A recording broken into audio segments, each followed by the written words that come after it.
Driver Shankar Goud మృతిపై CM Revanth దిగ్భ్రాంతి. మృతుడి కుటుంబానికి ప్రభుత్వం అండగా ఉంటుందని హామీ. తెలంగాణ జేఏసీ అత్యవసర భేటీ.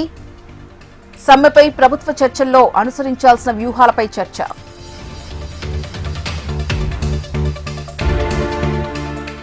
వరంగల్ బంద్కు పిలుపునిచ్చిన ఆర్టీసీ సంఘాలు. భట్టి విక్రమార్క బృందంతో జేఏసీ చర్చలు. శంకర్ గౌడ్ మృతిపై మంత్రి సీతక్క దిగ్భ్రాంతి. కార్మికులకు ప్రభుత్వం అండగా ఉంటుందని హామీ. తెలంగాణలో 3వ రోజు కొనసాగుతున్న ఆర్టీసీ సమ్మె. అన్ని డిపోల ఎదుట నిరసన తెలుపుతున్న కార్మికులు. రిటైర్డ్ ఉద్యోగుల బకాయిలు చెల్లింపులకు తెలంగాణ కేబినెట్ ఆమోదం. 100 రోజుల్లో నిధులు విడుదల చేయాలని నిర్ణయం. సూర్యాపేట జిల్లా రాఘవపురంలో దారుణం. జలసాధన సమితి వ్యవస్థాపకుడిపై గొర్రెల కాపర్ల దాడి. పిఠాపురంలో ఎమ్మెల్సీ కొణిదెల నాగబాబు పర్యటన. నాయకులతో ముఖాముఖి. తిరుమలలో కొనసాగుతున్న భక్తుల రద్దీ. శ్రీవారి సర్వదర్శనానికి 24 గంటల సమయం.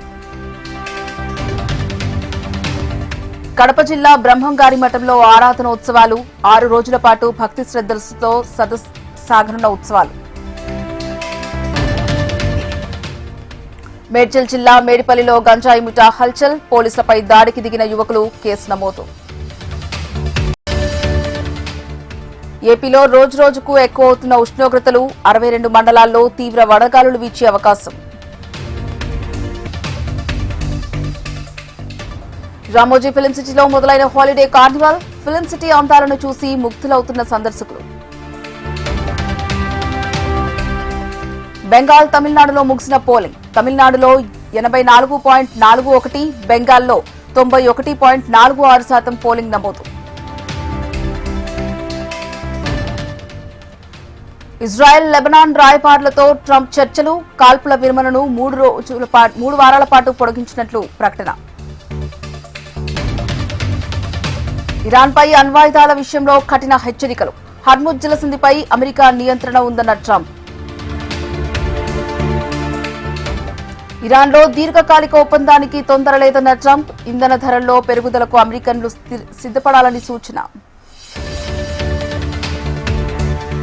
అమెరికా ఇరాన్లకు పోప్ లియో విజ్ఞప్తి. శాంతి చర్చలకు తిరిగి రావాలని పిలుపు. నేడు ఐపీఎల్లో కీలక మ్యాచ్. బెంగళూరుతో తలపడనున్న గుజరాత్.